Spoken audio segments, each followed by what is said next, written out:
the Restless Wave.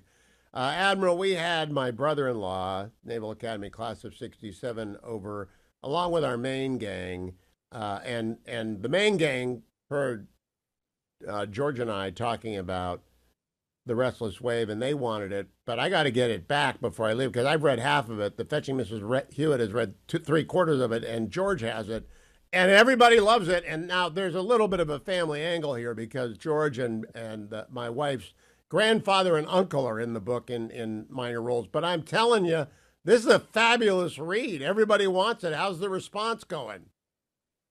It's going extremely well. We're on a bunch of the Amazon bestseller lists for top historical fiction, top political fiction.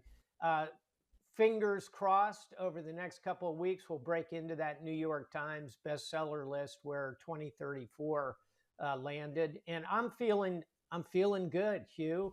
I'm feeling so good. I may send you a couple more copies of the book. I'll pay for them, and you can share them around with your main gang. How's that? Don't do that because I'm leaving Maine in 4 days. But I will eventually get them from you and I'll send them to the main gang. Admiral, I'm going to talk to you about one part that's early in the book, and it's because of the allegations of plagiarism about the vice president. And I want to say, you don't do politics. You're the chairman of the Rockefeller Foundation. You're the vice chair of Carlyle. You don't do politics. I don't want you to do politics. I want you to talk about the honor code at Annapolis and about the very real dilemma. Because honestly, when I read the book and I was considering what they would do, I had no idea what they would do because cheating scandals are not unknown at the United States Naval Academy. This was very well developed. Did that have a historical precedent or did you invent that?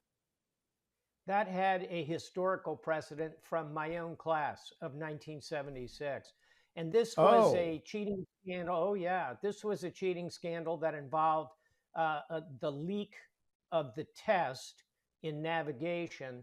And it ran like wildfire through the class of '76. And many of my classmates succumbed to the temptation to take a look at it and therefore went into the test with pre-advanced knowledge. And that resulted in an enormous investigation, the potential of kicking out hundreds of midshipmen. This quite significant event mirrored at West Point, mirrored at Air Force Academy. It's something that happens every decade or so. It's very unfortunate, and it's a clear violation of the very simple honor code of all three of the services academies, which is a midshipman will not lie, cheat, or steal. so let me go to the most recent Annapolis scandal, which involved, I think, 10 graduates of a recent class who elected and were selected by the Marine Corps to go to the Quantico basic course, which involves navigation with a compass, which is kind of crazy given what we have today, but you might have to use it. And they cheated. And they all got thrown out. Now, they had graduated from the Naval Academy. There's an enormous investment in them, and the Marine Corps threw them all out. Why would they do that, Admiral, as opposed to like suspending them for a year or something? I think it probably was, in fact, a tough call for the Marines. In the end, you want to give people second chances. You want people to learn from their mistakes. One of the fundamental lessons of the novel, The Restless Wave, in fact, is that as the novel goes along, the two principal characters are learning and developing and facing up to their flaws.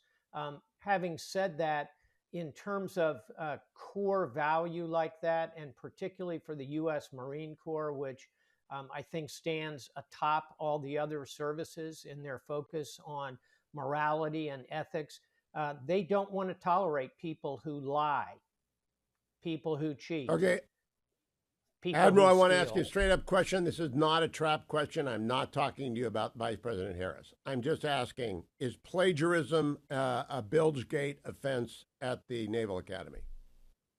Uh, you'd have to ask the current superintendent about that.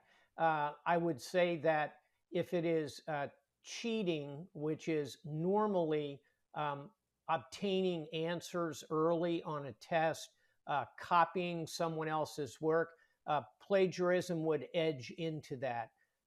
But each case is adjudicated individually. And by the way, each case at the service academies is adjudicated by the midshipmen themselves. They then render. Now, I want to turn to a second part of the book. My grandfather-in-law makes a brief appearance at the Army-Navy Club, and I love the Army-Navy Club. If Jerry Hendricks or Mark are listening, they know I love the Army-Navy Club, but I'm a civilian. I only go there by invitation. And then they get advice by the then Admiral Taussig about where to go and not go in Hawaii. And of course, the young officers promptly go where they're not supposed to go. They go to an enlisted man's bar. So I asked George, why do we have enlisted men bars and NCO bars and officers bars? And he said, that's actually for the benefit of the troops. They don't want to be around the senior chiefs. They don't want to be around even the ensigns. They want to be around everybody. Is that true? Is that your view of it? I think that is the 1940s view of things, and I think it perpetuates today. Chief petty officers love to be at a chief petty officers club. I think sailors these days don't spend a heck of a lot of time in sailor bars. I think all of that is kind of historical fiction, but the echoes of that are something that carries through the novel, through the Restless Wave. And the scene you're referring to in the Army-Navy Club, getting the advice from the old line admiral, and then promptly going 180 out and headed down to the tackiest sailor bar on the Strip in Pearl Harbor. Yeah, that's all true. And I think a lot of those echoes come through in today's world. You know, part of the reason I wrote The Restless Wave was a quote from Churchill, which is, the further into the future you want to look, the more you have to look to the past. We learn a lot from these echoes in the past. Now let's look into the future with Admiral Rickover in mind. Today, Google announced that they have ordered small modular nuclear reactors for its data centers. And this is from it's a startup firm called Kairos. I wish I was an investor in Kairos, but I'm not. So we can talk about this and tell us if you have a conflict. I just think this is great. It is the moment we've been waiting for, and we have Hyman Rickover to thank for proving that you can miniaturize a nuclear reactor, I think. Am I correct? 100% correct. Not only miniaturize them, but run them with essentially a perfect safety record over decades and decades and decades. That's what Rickover brought to the Navy. On Thursday, I'm going to have Dan Poneman, former President Obama's Deputy Secretary of Energy, on to talk about how we have to embrace nuclear power if we're going to keep up with AI and supercomputer needs. Is that your resting face belief as well, Admiral? 100%. And I'll just add a little addition to that, and you should ask him about this. How much longer before we get to fusion reactors, which are cleaner, have a longer use case, are in many ways safer than the fission reactors we use now?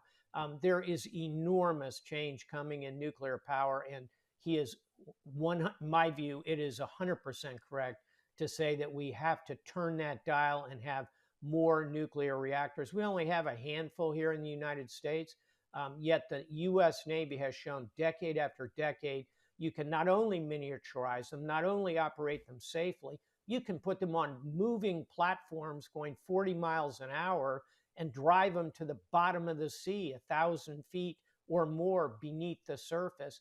If we can do that with a nuclear reactor and operate it safely, we can certainly do that ashore. It solves an awful lot of the carbon problems that we face. Now, Admiral, my last question goes to the selection process at the Academy.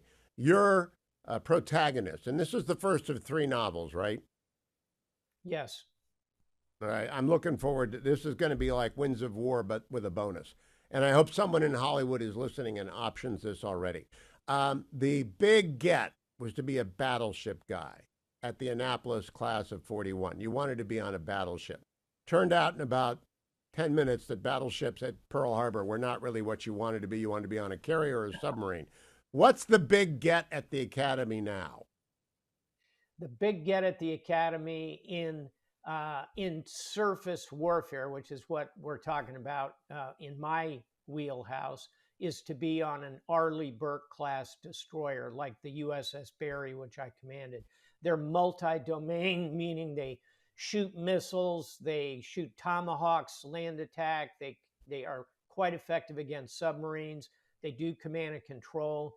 Crew of about 350. These are marvelous machines of war. And I think they are not the battleships of today, in that their relevance is going to continue on for another couple of decades. In the world of aviation, I think you know some folks pretty well who fly fast attack fighters. I'd love to, if I were an aviator, be on one of those F-35s or even a F/A-18 Hornet Advanced series. And the nuclear submarines, I'll close with this, Hugh, those are the apex predators of the ocean. I would take. Well, I get in trouble because I tell my family that's involved in naval aviation that their day is setting. They're like the battleships of old. It's all going to be under the water, or F-22s from ground bases far away. Admiral, let me close by asking you this. If you were the king of the forest, not queen, not duke, not earl, got put in charge of the Pentagon by either President Harris or President Trump, could you get the Arleigh Burke production lines up? There are only 3 of them in the Kennebec River. There are only 3. They're like the most valuable asset we've got in the Middle East right now. I'd go back to what we learned from the Restless Wave, from the novel about World War II. And the short answer is yes, this nation is capable of increasing production unbelievably if we have to, if there's leadership and there is need. I would argue there is certainly need. We need the leadership to drive that forward. Admiral James Stavridis, congratulations. I will have read the entirety of The Restless Wave by the time we talk next week, because I get it back and I'm reading it on the drive from Maine back to the Beltway this weekend. So thank you in advance for it.